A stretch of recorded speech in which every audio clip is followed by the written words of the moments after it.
रामधारी खंड 1 स्टार्ट। सभापति महोदय, प्रतिदिन छोटी मोटी झड़पें होती रहती हैं।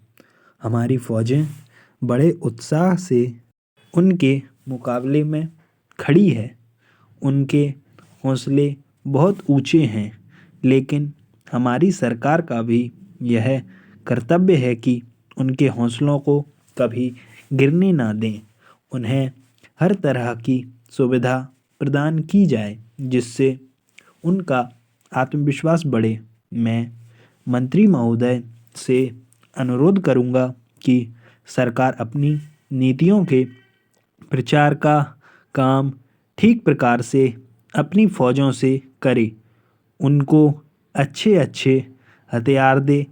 अनुसूचित जातियों और आदिवासी जातियों के आयुक्त ने जो अपना प्रतिवेदन प्रस्तुत किया है, उस प्रतिवेदन को देखने से यह प्रतीत होता है कि इसको तैयार करने में उन्होंने बहुत परिश्रम से कार्य किया है।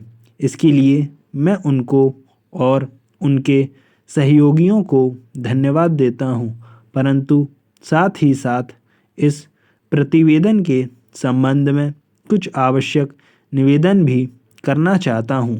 पहली बात तो मैं यह है कि इस प्रतिवेदन को देखने से ऐसा प्रतीत होता है कि इन कार्यों के लिए जिस धन का उपयोग होता है वह 3 साधनों से उपलब्ध होता है: केंद्र सरकार द्वारा, राज्य सरकारों द्वारा और कुछ गैर सरकारी संस्थाओं द्वारा। प्रतिवेदन के अनुसार जितना धन इन कार्यों पर व्यय करने के लिए दिया जाता है, उतना धन पूरी तरह से व्यय नहीं हो पाता।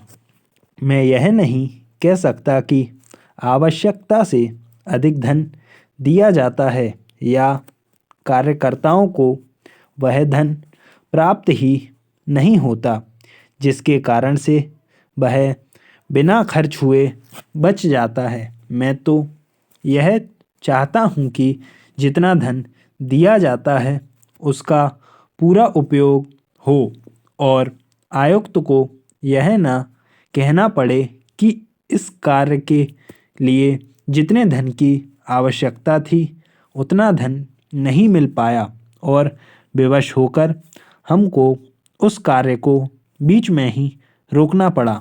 पैरा, जहाँ तक राज्य सरकारों का संबंध है, बहुत सी राज्य सरकारें अभी तक इस कार्य में असावधानी से काम ले रही हैं और इस कार्य को उपेक्षा की दृष्टि से देखती हैं। आयुक्त ने इस बात की शिकायत की है कि बहुत सी राज्य सरकारों ने अनेक पत्र भेजने के बाद भी अभी तक अपनी रिपोर्ट नहीं भेजी है। मैं चाहता हूं कि सरकार इस तरफ निष्ठापूर्वक ध्यान दे। राज्य सरकारों पर दबाव डाला जाए कि वे इस दायित्व के प्रति सचेत हों और आयुक्त को उनके कार्य में पूरा पूरा सहयोग प्रदान करें। स्टॉप।